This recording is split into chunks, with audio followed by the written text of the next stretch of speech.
E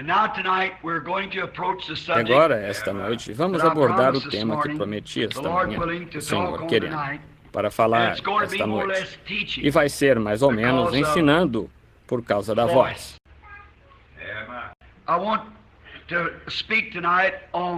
Quero falar esta noite sobre 5 identificações definidas da verdadeira igreja do Deus vivo. 5 vindicações definidas da verdadeira igreja, ou identificações, melhor dizendo, da verdadeira igreja.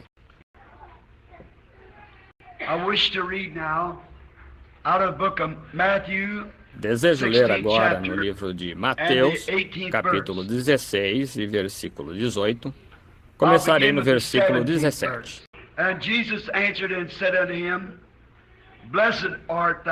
Jesus, respondendo, disse-lhe: Bem-aventurado és tu, Simão Bar-Jonas. Não foi carne e sangue quem te revelou, mas meu Pai que está nos céus. Eu te digo que tu és Pedro, e sobre esta pedra edificarei a minha igreja, e as portas do inferno não prevalecerão contra ela. Que o Senhor acrescente suas bênçãos à sua palavra.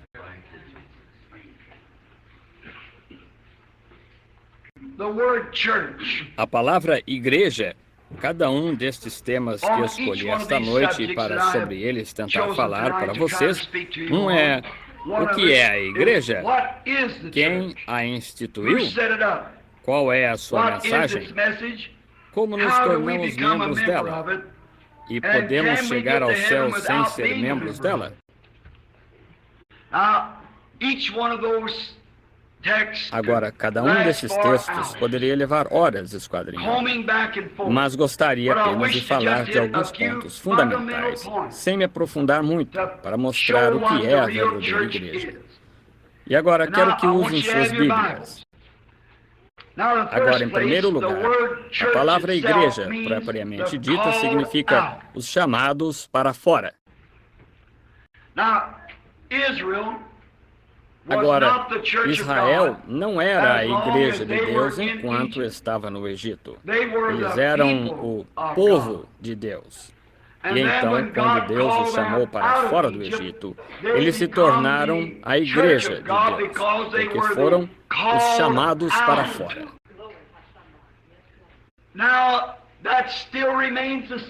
Agora, isso ainda permanece a mesma coisa hoje. A palavra igreja significa os chamados para fora, aqueles que foram chamados para fora, separados, feitos diferentes.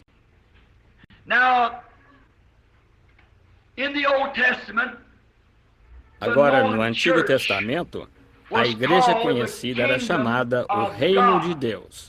O Reino de Deus. Agora estou tomando isso da cronologia da Bíblia.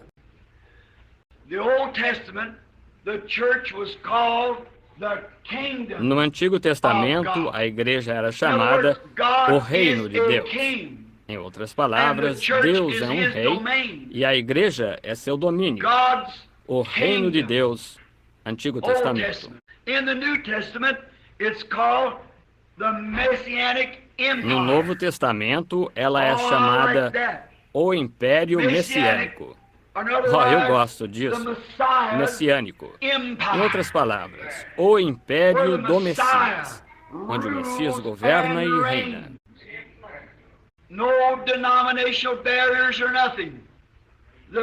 Sem barreiras denominacionais nem nada, o Messias governa em seu império. Esse não é um maravilhoso pensamento? Império messiânico.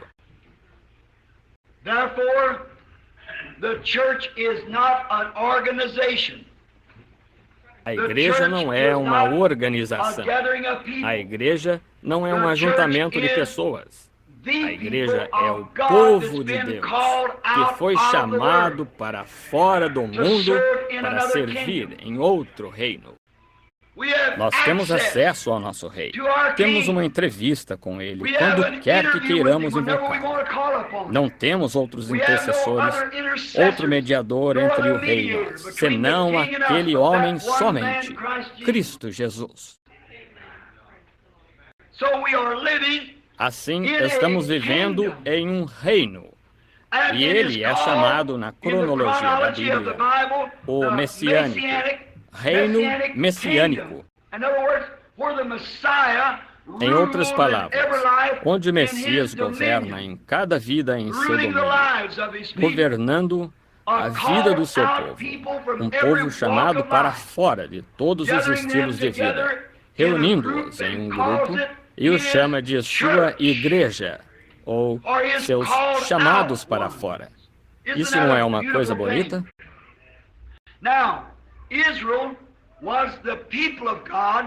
Agora, Israel era o povo de Deus até que encontramos isso em Atos 7:38, vocês estão notando. Então, foram chamados de a Igreja de Deus, porque foram chamados por Deus para fora do Egito, para fora do mundo, para fora de outras igrejas, para fora de outras religiões, para caminhar com Deus somente. Agora, a Igreja de Deus hoje é a mesma coisa, chamada para fora de tudo do mundo, chamada para fora de toda seita religiosa, chamada para fora de toda denominação religiosa, chamada para fora de toda organização religiosa, para caminhar com Deus. Não sendo governada por um bispo, mas sendo governada por Cristo, nesse reino messiânico no qual vivemos. Cristo é o Rei. Cristo é o tal. Agora, Cristo é o cabeça deste. Cristo é o cabeça deste reino messiânico. And you cannot organize a kingdom of which Christ is the head. You cannot denominate. E não se pode organizar um reino do qual Cristo é o cabeça. Não se pode denominar um reino do qual Cristo é o cabeça, porque Cristo é rei. E não se pode tomar a intelectualidade de um homem e fazer uma organização a qual Cristo governará.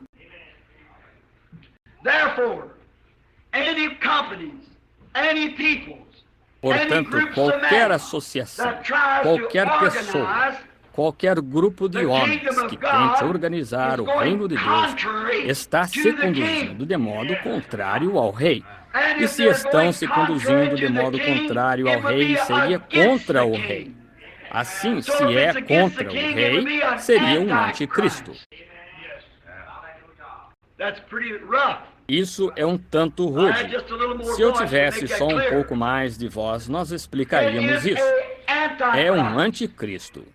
Se vocês forem pacientes comigo por alguns minutos, provarei isso. Um espírito anticristo tenta tomar um povo e chamá-los de organização para organização, reunindo-os em uma organização, o que nunca foi a vontade de Deus. As pessoas sempre têm reclamado de mim porque critico tão severamente as organizações. Não é o povo ali que estou criticando. É aquele espírito dominante que faz as pessoas pensarem que nós somos o povo. O povo de Deus são as pessoas dele que foram chamadas para fora. Eu creio que elas estão em todas as denominações. Poderiam ser católicas, poderiam ser protestantes, poderiam ser judias, poderiam ser qualquer tipo de igreja. Mas a verdadeira igreja é o corpo místico de Jesus Cristo. Now you cannot organize the mystical body of Christ. Agora, não se pode organizar o corpo místico de Cristo. Agora, toda pessoa que vem a Cristo, sai do mundo, entra em Cristo, entra em seu corpo místico. E você é membro desse corpo quando é trazido para dentro desta igreja, chamado para fora e batizado neste corpo místico. Está entendendo? Não metodista, não batista, não pentecostal, não nazareno, não peregrino da santidade, não católico, mas o corpo de Jesus Cristo. Trataremos disso com mais profundidade em outras questões, em alguns minutos, à medida que entrarmos nas partes mais profundas disto. Mas o corpo de Cristo é a igreja. Agora, ele a comparou em muitas parábolas, como no caso de marido e mulher. Ele chama a igreja a noiva, e a noiva já não é, e o noivo já não é duas pessoas. Eles são um. Ela é a carne da sua carne, o osso do seu osso. E então, quando um homem ou mulher é chamado ao corpo místico de Cristo pelo Espírito Santo, eles se tornam um membro pleno desse corpo, quando são cheios do Espírito Santo. Porque Deus tomou o Espírito de Cristo, levantou seu corpo e colocou-o em seu trono, e enviou de volta o Espírito Santo para formar o corpo místico de Cristo, o qual será unido na ceia das bodas na vinda do Senhor.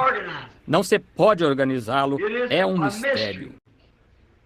Jesus disse a Nicodemos: o vento assopra onde quer, não sabes por qual caminho vem ou para onde está indo. Assim é todo aquele que é nascido do Espírito. Não se pode entendê-lo. Ele vem de algum lugar. E não é metodista, não é batista, não é pentecostal, não é nenhuma organização. É um nascimento, nascido no reino de Deus.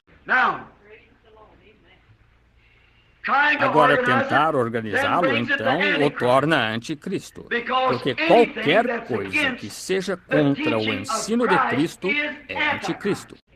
Se você é cristão, você é uma criatura nascida de novo. Você está no reino místico de Deus. Seus olhos não estão postos nas coisas deste mundo, mas nas coisas de cima. E é aí quando você está na igreja. Essa é a igreja. Não é uma organização. Nunca pode ser uma organização. Marquem o que digo. A igreja do Deus vivo nunca pode ser algum grupo em particular. Não pode ser uma organização. Tem de ser um corpo místico, o Espírito Santo. Um pouco adiante, se tivermos tempo, entraremos diretamente nisto.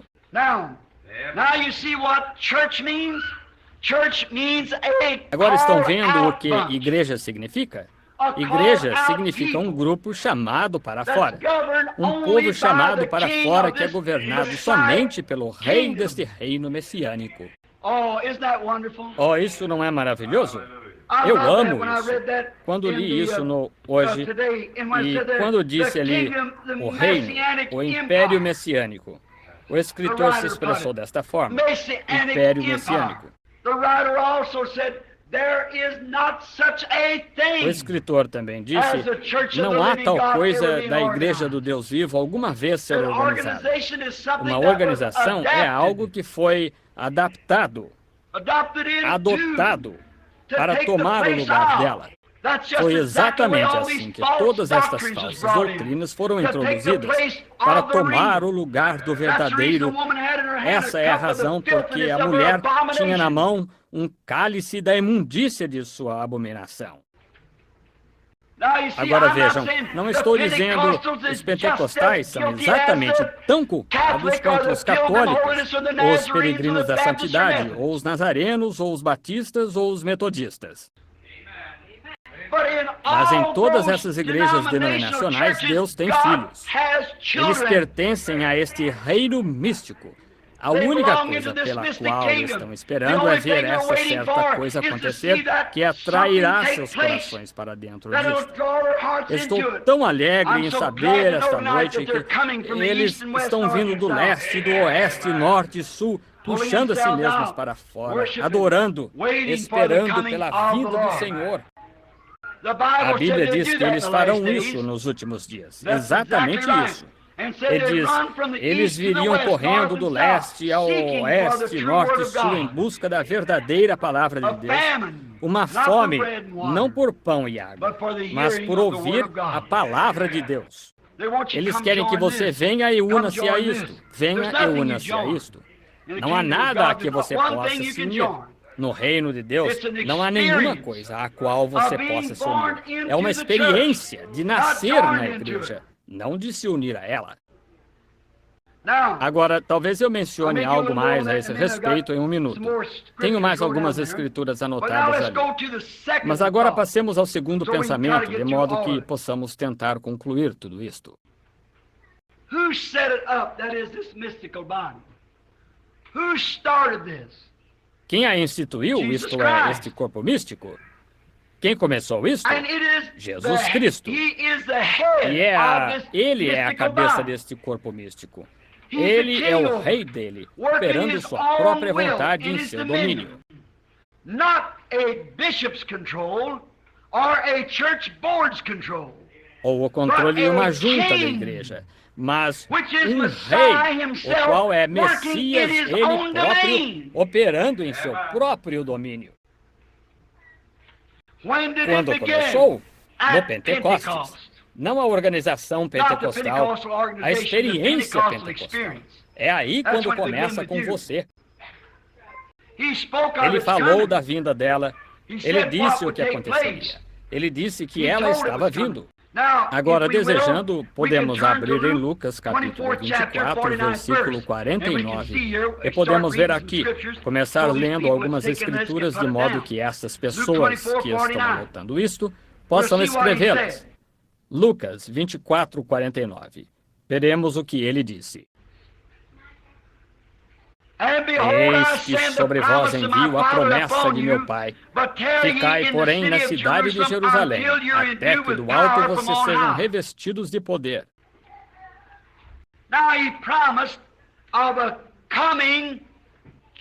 Agora ele prometeu acerca de uma igreja vindoura, um reino vindouro.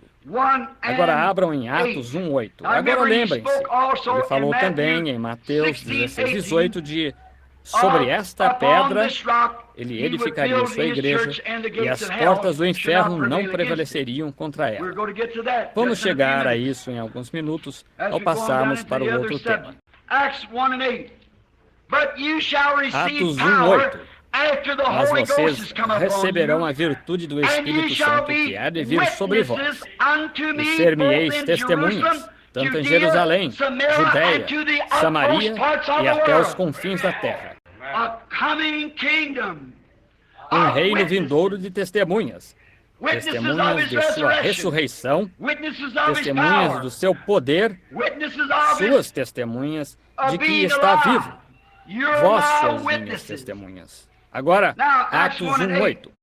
Então também encontramos isso em Efésios capítulo 1, versículo 22. Vocês que o estão anotando, somente há bastante para anotar, mas somente para estabelecer isto conclusivamente, para ter certeza de que vocês estão vendo. Muito bem, o versículo 22 de Efésios capítulo 1. E sujeitou todas as coisas a seus pés. Esse é Cristo. E sobre todas as coisas o constituiu como cabeça da igreja, que é o seu corpo e a plenitude daquele que cumpre tudo em todos. Quem instituiu esta igreja? Jesus Cristo. Nenhum bispo, nenhum grupo de homens, nenhum papa, nenhum poder feito pelo homem, de modo algum. Mas Jesus Cristo falou dela como sendo seu reino, que estava vindo em poder. Alguns estão aqui, capítulo 16 de Mateus. Em verdade vos digo que alguns estão aqui que não verão a morte até que vejam vir o reino de Deus em poder. Apenas alguns dias depois disso, ele foi crucificado e o Espírito Santo caiu. Alguns estão aqui que não verão a morte até que vejam o reino de Deus. Restaurarás tu nesse tempo o reino? Os judeus lhe perguntaram. Ele disse, não vos pertence saber o tempo ou a estação que o Pai determinou em sua própria mente, mas recebereis virtude. Atos 1. Recebereis a virtude do Espírito Santo que há de vir sobre vós. Receberás virtude depois que te tornares bispo, depois que te tornares pregador, depois que te tornares papa, depois que te tornares sacerdote. Recebereis a virtude do Espírito Santo que há de vir sobre vós. Essa é a testemunha que Deus estava procurando. Uma testemunha depois que o Espírito Santo veio. Não uma testemunha de que sou bispo, não uma testemunha de que sou pastor, mas uma testemunha do quê? Do Rei ressuscitado. Essa é a verdadeira igreja do Deus vivo. Muito bem. E também em Colossenses 1, 17 e 18, podíamos ler isso enquanto estamos nisso. Colossenses 1, 17 e versículo 18. E ele, o qual é antes de todas as coisas, e todas as coisas subsistem por ele, e ele é a cabeça do corpo da igreja, o qual é o princípio e o primogênito dentre os mortos, para que em tudo tenha a preeminência. Quem é a cabeça desta igreja? Jesus Cristo. Que reino é? O reino messiânico, a igreja, não uma organização. Uma igreja, um corpo místico do qual Cristo é a cabeça. Oh, eu amo isso, caminhando no Espírito, obedecendo ao Rei. Louco para o mundo, precioso aos olhos de Deus, caminhando no Espírito, mal entendido, escarnecido, zombado. Todos os que piamente vivem em Cristo Jesus padecerão perseguições. Se perseguiram os profetas que foram antes de vós, chamaram Beelzebul ao pai de família, quanto mais chamarão aos seus discípulos? Mas vocês estão caminhando no Espírito, dando as costas para as coisas do mundo, não presos por quaisquer grilhões. Aquele que o Filho libertou verdadeiramente é livre. Amém. Essa é a igreja do Deus vivo. Esse é quem a instituiu. Agora vemos em Testemunhas, em Atos 1:8, ele disse: ser-me-eis testemunhas ao vir o Espírito Santo sobre vós. Que é a igreja? O corpo místico de Cristo. Quem a instituiu? O próprio Senhor Jesus. Ela não foi instituída em Roma, nem foi instituída na Inglaterra por John Wesley, nem foi instituída por Calvino ou na América a Batista por John Smith, nem foi instituída na Califórnia pelos pentecostais. Ela foi instituída por Jesus Cristo, o Rei do reino messiânico. Esse é por quem ela foi instituída. Ele é o Rei. Ele quer ser Rei. Ele quer governar-nos. Ele quer ser Senhor. As pessoas que o deixam entrar dizem: vou deixá-lo ser meu Salvador. Mas não querem deixá-lo ser Senhor. Senhor significa propriedade, governo. Entra no meu coração, Senhor. Salva-me do inferno, mas não me digas o que fazer. Essa é a atitude das pessoas. Essa é a razão. Não é de admirar que a Bíblia diga: todas as mesas ficaram cheias de vômitos. Vocês sabem o que é vômito. Como o cão que torna seu vômito. Se essas organizações não funcionaram da primeira vez e Deus teve de vomitá-las, retornar a elas fará você vomitar novamente. Ele disse: oxalá foras quente ou frio, porque és morno, vomitar-te-ei da minha boca. Vocês fazem Deus ficar com mal-estar, e Ele os vomita. Diga-me uma organização chegou a cair que alguma vez se levantou novamente. Mostre-me pela história onde uma alguma vez se levantou. Um homem se levanta com um ministério, Deus abençoa esse homem. A primeira coisa que se nota, ele dá meia volta nisto e se mete entre homens e faz uma organização disto, e isso mata isto ali mesmo. Vejam ao longo da história e encontrem uma que alguma vez se levantou. Nenhuma, porque é tudo um espírito anticristo no meio do povo. como Moisés, e eles queriam algo que eles mesmos pudessem fazer. Senhor, acrescentamos tantos membros este ano. Que diferença isso faz? Quantos membros você tem? Não estamos procurando por membros de uma igreja, estamos procurando por membros do corpo de Cristo, que sejam nascidos no reino de Deus, não pela vontade do varão, mas pela vontade de Deus, não pelo espírito do homem ou pela inteligência do homem. Paulo disse, eu nunca vim a vós com a sabedoria do homem. Eu vim a vós com o Espírito de Deus e com o poder de sua ressurreição, para que a vossa fé não repousasse na sabedoria ou palavras cativantes do homem, mas no poder da ressurreição de Jesus Cristo. É com isso que ele veio. Deus nos ajude para que façamos a mesma coisa. Agora, não queremos gastar tempo demasiado em cada um. Agora quero descobrir qual é a mensagem desta igreja, o que esta igreja devia ensinar, qual é a sua mensagem. A primeira mensagem de que consigo me lembrar que esta igreja corpo místico ensinará será arrependimento. Abramos em Lucas 24 novamente, só por um momento. Lucas capítulo 24. A primeira coisa que é para a igreja fazer é arrepender-se, e ela ensinará arrependimento. Agora Jesus, estando para partir, este é o último capítulo, quando ele estava para deixar a terra. Lucas 24, 46.